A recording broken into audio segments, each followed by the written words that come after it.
Salut à tous les loupards, j'espère que vous allez bien. C'est Chris, le loupard en chef. On se retrouve aujourd'hui pour une nouvelle vidéo. Jet ski, encore une fois. Aujourd'hui, vous reconnaissez les lieux. On est encore chez Audemars. Bon là, ça va, il y a le plus gros qui a été enlevé, mais bon, il n'est pas encore nickel de chez nickel. On va pouvoir essayer pour la première fois en mer le jet de Manon, donc le Wake Pro 230. Et aussi, sans oublier le mien, l'Explorer Pro 230. Que vous m'avez vu dans une autre vidéo, le déballer, le monter. C'est pas moi qui l'ai fait personnellement, mais en tout cas, vous m'avez vu en fait, vous avez vu toute la livraison. Ben là, c'est le jour J, on va le tester en mer. Hop, pap, pap, pap, pap. Pop, pop, pop, pop, pop, pop, pop, pop. Ah yes, ça passe. Nickel. Allez, vas-y, vas-y, vas-y. Enfonce-le dedans, vite, vite, vite, fonce-le dedans. Allez. Voilà, c'est bon, tu peux lâcher, lâche. Tes mains, elles ont été mouillées? Hein? Tes mains? Non, je suis pas mouillée. Ah, ça va. Parce que là, on faut deux maintenant. C'est la nouvelle réglementation 2024. C'est bien que tu me le demandes, tu vois, fils. La réglementation, c'est d'avoir un deuxième coupe-circuit à l'intérieur du jet qui soit accessible si jamais tu perds le premier. Si jamais, par exemple, papa, il tombe et il perd la clé, ben toi, tu peux prendre le jet avec la nouvelle clé qui est à l'intérieur et après, tu te casses. Tu vas jusqu'à Miami. Ce système-là de jerrycan, elle est hyper bien fait. Il est un peu plus court. Le truc, c'est que vous voyez le petit tchitchou là, noir. Tant qu'il n'est pas appuyé, ben, le gasoil, l'essence ne sort pas. Donc, ça vous permet de le retourner, de l'insérer et de pouvoir vider quoi. Vous voyez ici là, ce petit tchitchou là de sécurité. Là, il est complètement à l'envers. Il est à moitié plein, le jerrycan. Il n'y a rien qui sort. À partir du moment où je vais appuyer ici, hop, et je vais appuyer,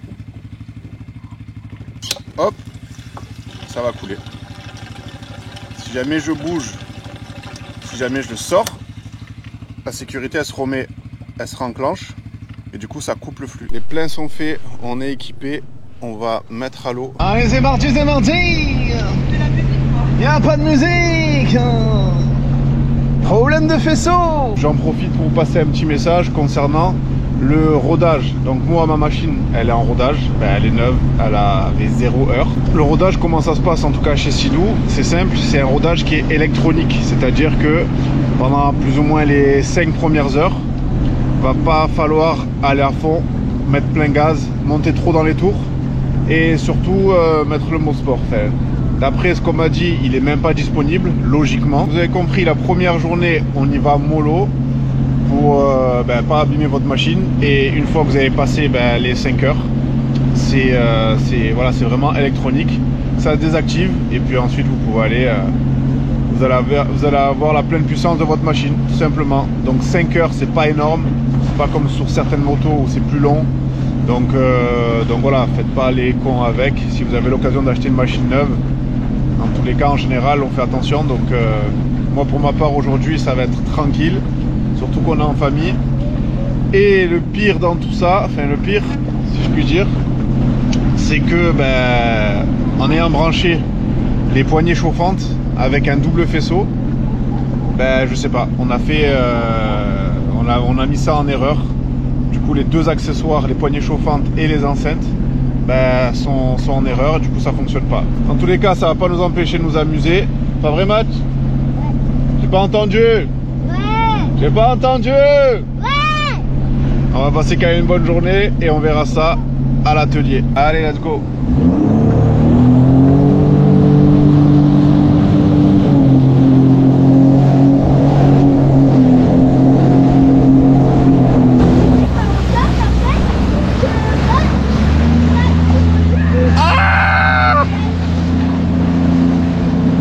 Dans la boîte. C'est dans la boîte. Tu faisais trop la belle.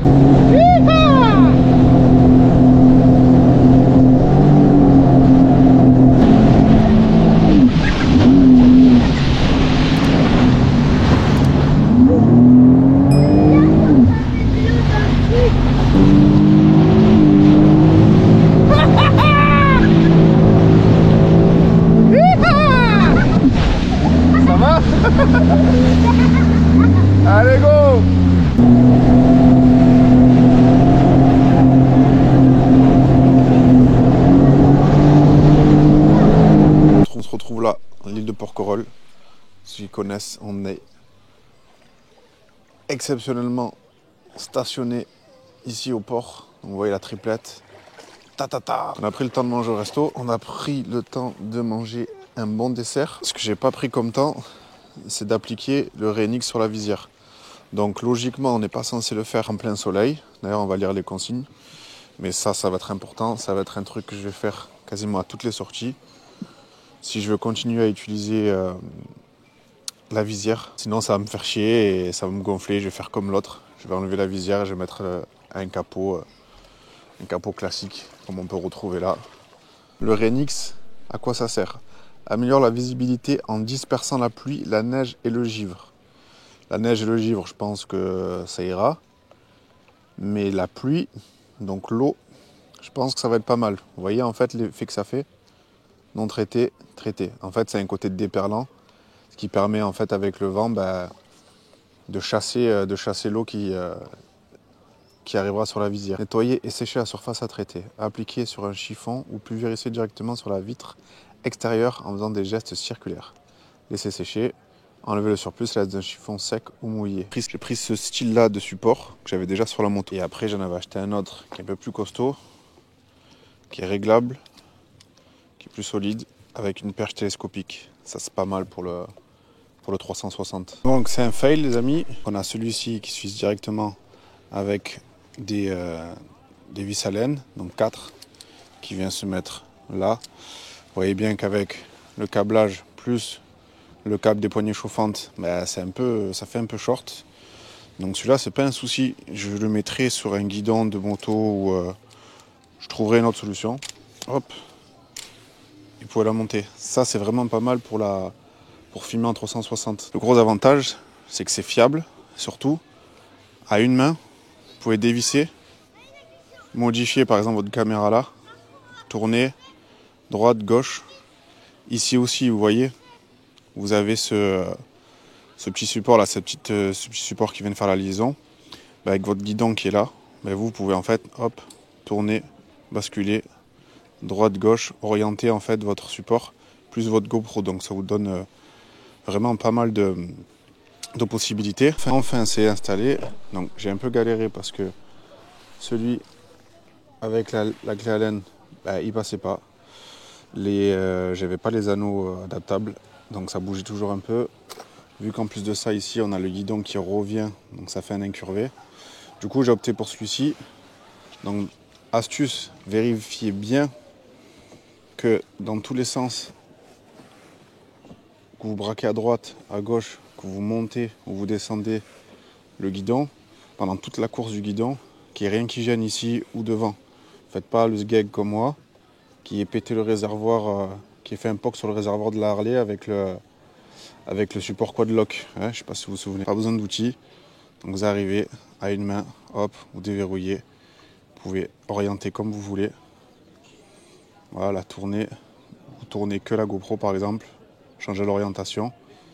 Voilà, main mouillée, gants ou pas gants. C'est vraiment le gros avantage. Sécher ça au coton. Ah voilà, la première. J'ai pris des précautions.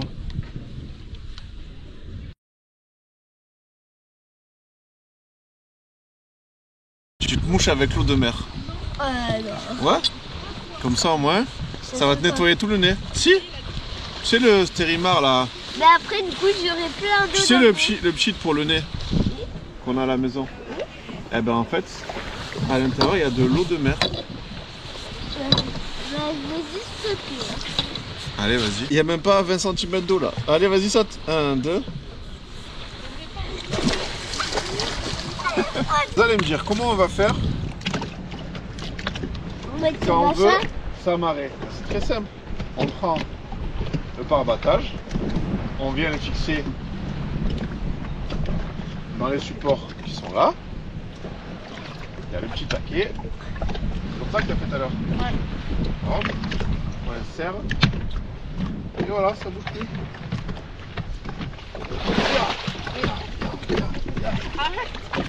Et pour l'enlever, vous allez me dire, même plus simple. On déclipse, on tire, dans le coffre, on ferme. Et à nous la route. Bonne journée. Ça s'est bien passé. On a eu beau temps, on a eu une belle mer. On va pas trop forcer.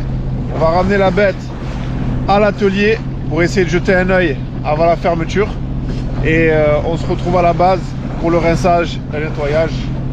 En attendant, c'est parti. Let's go! Ciao les dinos!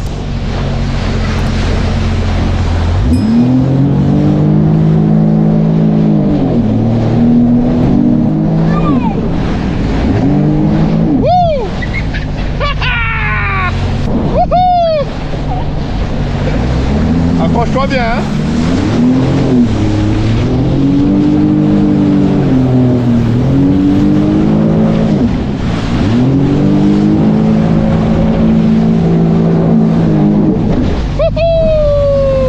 Toi, tu vas pas vite. En cours.